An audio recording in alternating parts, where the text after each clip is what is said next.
From the Art of Verbal War, where people learn to excel in verbal skills and look more handsome. So a few weeks ago, I made a video about how to come up with endless conversation tactics. If you haven't seen it, go check that out.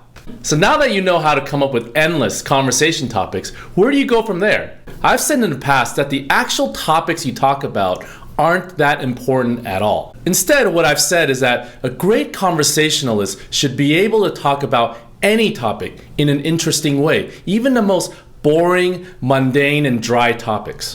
So I'm going to say it one more time, this time with feeling. A great conversationalist should be able to talk about any subject or any topic in an interesting way. Now, making interesting conversation is a complex topic. There's about 1 million techniques that you can use to do that. But today we're going to focus on just 3 things to help you get your ball rolling and to help you start becoming a better conversationalist. So number 1, this is the most important tip of all. You must learn to avoid talking about the obvious. The key to talking about any topic in an interesting way is to find the right angle to talk about that topic. And in order to find the right angle, it's all about avoiding the obvious. Now, on to number 2. Let's go back to grade school. Remember you learned the 5 W's and the 1 H? Let me refresh your memory. Who, when, what, where, and why. And then the 1 H, which is how. The problem with most people who are ordinary at making conversation is that they focus too much on the what and the how.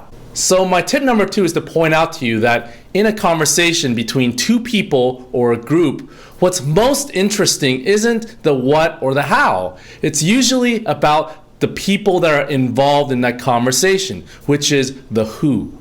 Okay, and tip number 3, we're also going to go back to elementary school. Remember with your friends when you were about 7 or 8, what did you do?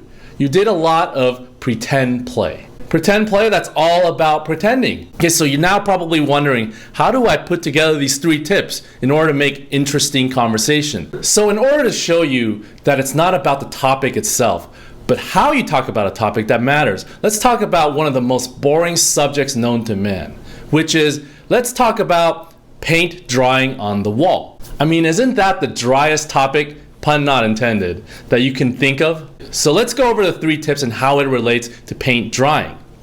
Number 1 is avoiding the obvious. Don't talk about paint drying. So tip number 2 is try not to focus on the what or the how. So you wouldn't talk about actually taking a paintbrush and painting the wall and then watching it dry. Tip number 3 is pretend play. And this one is the most important one. So let's just pretend you're walking down the hall with your friend and you see some paint drying on the wall. Instead of saying, hey, check out the paint drying on the wall, you would say, wow, look at this modern art installation. Remember that art history class that you took in college with all the cute girls? Now, doesn't that take a very boring subject and suddenly make it very interesting and fun to the other person in the conversation? Okay, so let's recap the 3 tips. Number 1, avoid the obvious. Number 2, focus on the who. Number 3, pretend play.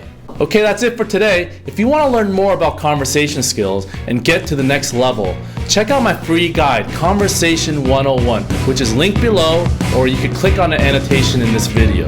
Okay, until next time, please subscribe to this YouTube channel and keep being excellent.